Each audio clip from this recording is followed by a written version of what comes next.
You hear so many people say, like, you need to be authentic. Being authentic is like the best thing that you can be. And I'm like, okay, yeah, I'm on board with that. But like, what does that actually mean?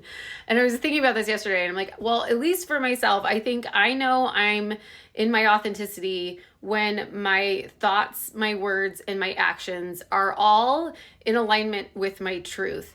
And when one of those isn't in alignment with my truth, then I start to notice that I begin to feel drained either physically or emotionally. So here's some examples of being out of alignment in those different areas. So thoughts. If I am, thinking really negative thoughts about myself, or, self-sabotaging thoughts or self-limiting beliefs, then I'm going to start to feel drained. For words, it's saying yes when I mean no. And for actions, it would look like staying in a relationship past its expiration point, staying in a job too long, staying in any situation far too long. And then also maybe knowing that I need to take action, but not actually taking any action. But here's the thing about when one of these is out of alignment, or all or some, right?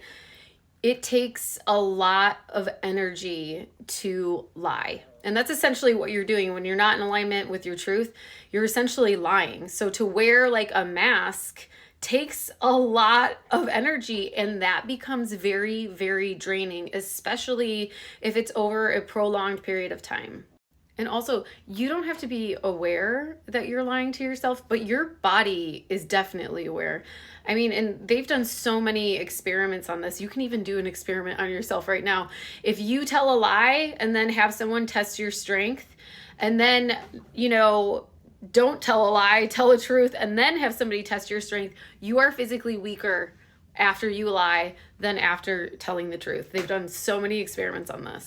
But the good news about that is our bodies are essentially really trying to help us. If we're not aware that we're out of alignment, it's going to tell us in, like I said, feeling emotionally or physically drained.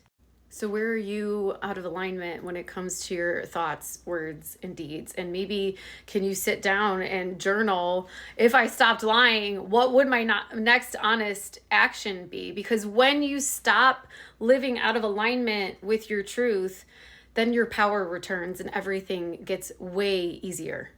I'm Kirby. I'm a recovering people pleaser. I crawled out of my own personal hell by raising my self-worth, finding my voice, and learning to set healthy boundaries.